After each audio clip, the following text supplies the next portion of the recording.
You made it to Friday. Thanks for listening to the Connector, Idaho Daily News from Boise State Public Radio. I'm Troy Oppie. Here are the stories we're following today. The State Attorney General and Secretary of State are again being sued over proposed ballot language for Proposition 1 in November. Quagga mussels again found in the Snake River near Twin Falls for the fourth straight year, but their numbers are greatly diminished. And one rural Idaho community takes a unique approach to wildfire mitigation. But first, this morning, most of southern Idaho is in extreme drought. As George Prentice reports, that's hitting farmers across the region the hardest.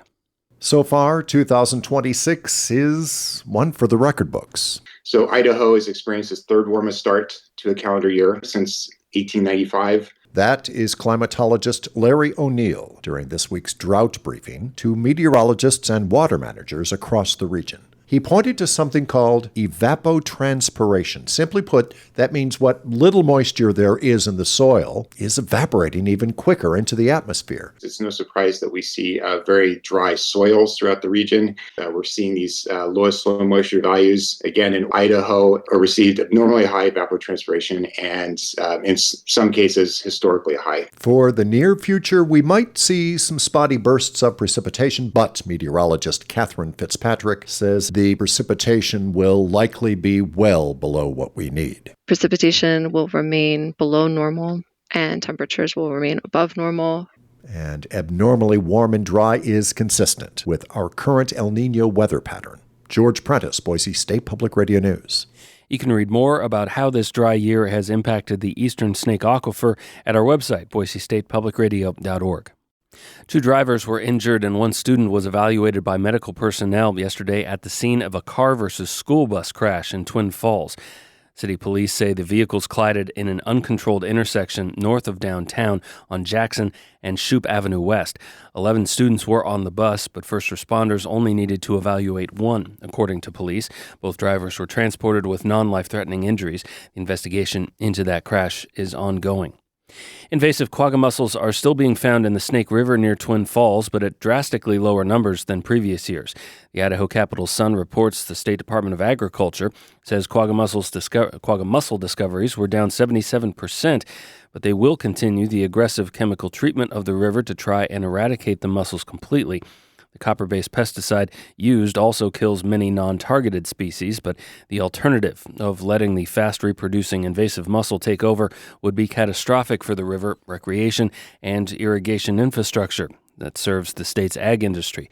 State Department of Agriculture Director Chanel Tewalt told The Sun, the progress Idaho's made so far is unprecedented compared to other areas in the U.S. where the invasive mussel has been found and gained a foothold.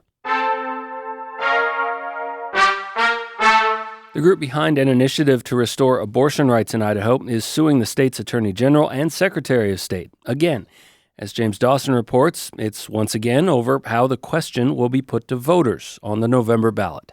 Idahoans United for Women and Families, which got Proposition 1 on the ballot, says the state Attorney General and Secretary of State are potentially misleading voters.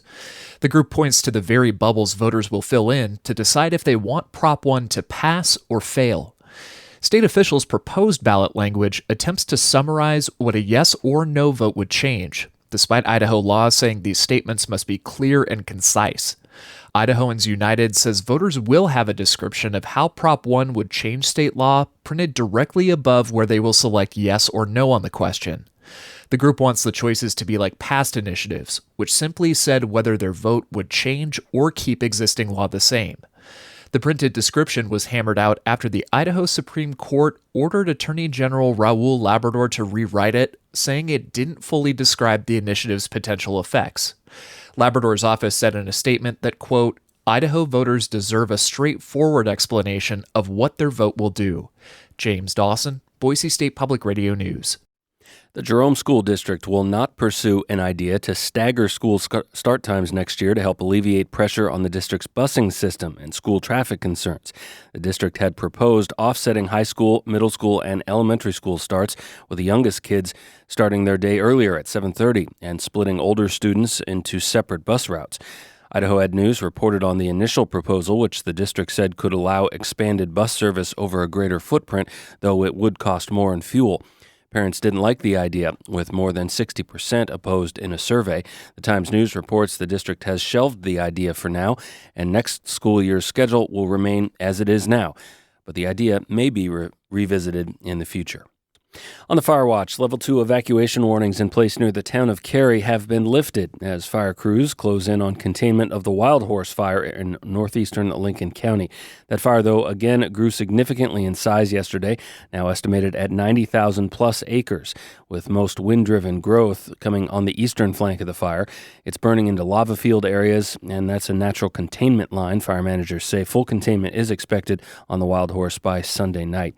A new fire in eastern Cassia County sparked yesterday in the same area of last week's North Hegler fire.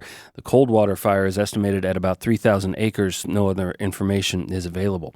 And back in Owyhee County, the Flint fire did not meaningfully expand yesterday. Still right about 6,700 acres. Crews used an aggressive water drop strategy earlier in the week to help keep the fire from spreading despite the dangerous fire weather conditions. Level 3 and Level 2 evacuation orders remain in effect from the Owyhee County Sheriff's Office, with structure protection efforts continuing in the Triangle area.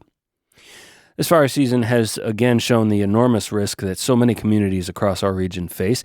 As the Mountain West News Bureau's Murphy Woodhouse reports, Idaho County is taking a unique approach to the problem. There were early signs that this fire season could be a big one, especially the record low snowpack last winter. In Idaho, near the Grand Targhee Resort, that spurred interest in a novel effort, raising money to help hire a local wildfire mitigation coordinator. Liz Davey is with the new group behind it, the Teton Valley Fire Action Community Team. It's been amazing. They started the fundraising effort in February. They had a goal of $140,000. They reached that goal in about May. Along with funding from the Nature Conservancy and Teton County Fire Rescue, the new position at the fire department will be funded for 3 years. Once hired, they'll implement fuels reduction projects on private land and help the U.S. Forest Service on public land efforts. I think it can be done in any community. And Davey says it just takes a few passionate people to push it forward. I'm Murphy Woodhouse, Mountain West News Bureau reporter at Boise State Public Radio. Road resurfacing work begins on the Flying Y interchange in Boise this Sunday night. The Idaho Transportation Department says its normal maintenance to seal the road surface helps extend the life of the highway. Workers will be out overnight at the Interstate 84 and 184 interchange starting Sunday night through September 12th from 10 p.m. to 5 a.m. Drivers should watch for nightly lane closures through the work zone. Also in Boise, the Ada County Highway District says sewer work related to nearby construction will close the Main Street and Whitewater Park Boulevard intersection starting on Monday. This is in addition to the Main Street closure already existing at 27th. Starting Monday, drivers on Main Street will not have access to Interstate 184, the connector, Chinden Boulevard, or Fairview Avenue. The suggested detour is to use State Street to get to Veterans Memorial Parkway and over to Curtis Avenue. The closure is expected to last until September 13th. In sports, Athletic Club Boise's road trip continues at Chattanooga tomorrow. There are 10 regular season games left. AC Boise is in the mix not only to make the playoffs, but still with a chance to host a playoff game by finishing in the top 4 of the USL League One. Lots on the line as the regular season starts down its late summer stretch. Boise and the Red Wolves from Tennessee tomorrow starting at 5 Mountain Time. That game is streamed on subscription network ESPN+. And that's your connector for this Friday. Be sure to catch Idaho Matters today for your Friday Reporter Roundtable, making sure you're up to date on all the big stories that happened around Idaho and the region this week. That's live at noon on our airwaves or right back here where you get your podcasts on demand this afternoon. I'm Troy Oppie. Make it a great weekend. Be back with you on Monday.